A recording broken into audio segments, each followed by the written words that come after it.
श्वेता और राजीव की शादी को 6 महीने हो चुके थे। शुरू में सब कुछ ठीक लग रहा था, लेकिन धीरे धीरे श्वेता को एहसास हुआ कि उसकी सास सविता देवी उसे पसंद नहीं करती। पर यह नफरत सिर्फ सामान्य सास बहू की तकरार नहीं थी। इसके पीछे एक गहरा रहस्य छुपा था, जिसका खुलासा होने पर पूरा परिवार हिल जाएगा। क्या यह सिर्फ एक साजिश थी या इसके पीछे कोई छुपा हुआ अपराध? शादी के कुछ समय बाद श्वेता को घर में अजीब घटनाएं महसूस होने लगी। रात में अजीब सरसराहट की आवाजें आती, जैसे कोई घर में चल रहा हो।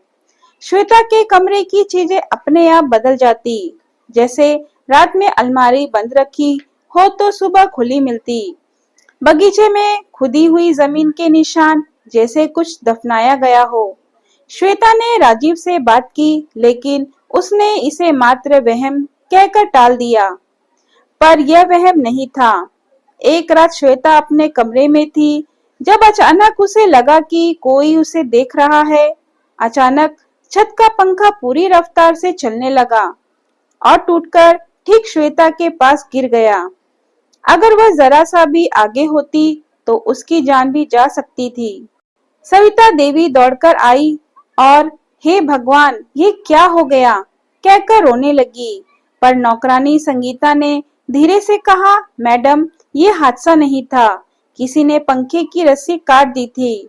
अब तक श्वेता को लग रहा था कि सविता देवी उसे सिर्फ पसंद नहीं करती, लेकिन एक दिन उसने कुछ ऐसा सुना जिससे उसकी रूह कांप गई।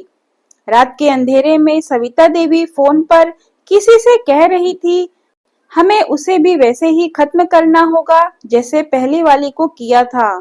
पहले वाली? श्वेता ने सहमते हुए संगीता से पूछा, क्या राजीव की पहले भी शादी हुई थी? संगीता ने आंखें झुका ली और धीरे से कहा, हाँ, लेकिन वह लड़की अचानक गायब हो गई। श्वेता का दिल धड़क उठा।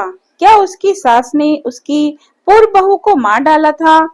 श्वेता ने पूरे घर की तलाशी ली। अचानक उसे घर के एक कोने में एक बंद दरवाजा मिला, जो हमेशा ताले में रहता था। लेकिन जब उस रात वो वहां से गुजर रही थी, तो दरवाजा थोड़ा खुला हुआ दिखा। श्वेता अंदर गई और जो उसने देखा उससे उसकी सांसें थम गई। कमरे में एक महिला की तस्वीर थी, जिसे किसी ने काले रंग से काट रखा था। टेबल पर एक डायरी रखी थी, जिसमें लिखा था, उसने भी मेरे बेटे को मुझसे छीनने की कोशिश की थी, अब श्वेता की बारी है। श्वेता कांप उठी। क्या उसकी सास एक सीरियल किलर थी? अब श्वेता ने तय कर लिया कि वह अपनी सास की असलियत सबके सामने लाकर रहेगी। उसने घर में छिपे हुए कैमरे लगवाए। उसने पुरानी बहू नेहा के बारे में तहकीकात शुरू की। उसने सविता देवी की बातों को रिकॉर्ड करना शुरू किया। कुछ दिनों बाद श्वेता को एक पुरानी अखबार की कटिंग मिली। नेहा नामक महिला रहस्यमयी तरीके से लापता। ससुराल वालों पर शक। नेहा की गुमशुदगी को 5 साल बीत चुके थे और अब कोई इस केस के बारे में बात नहीं करता था।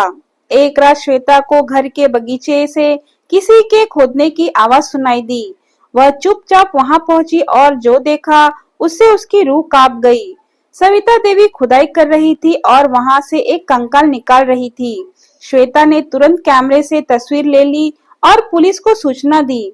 जब पुलिस आई तो सविता देवी ने रोते हुए कहा, मैंने कुछ नहीं किया, मुझे फंसाया जा रहा है।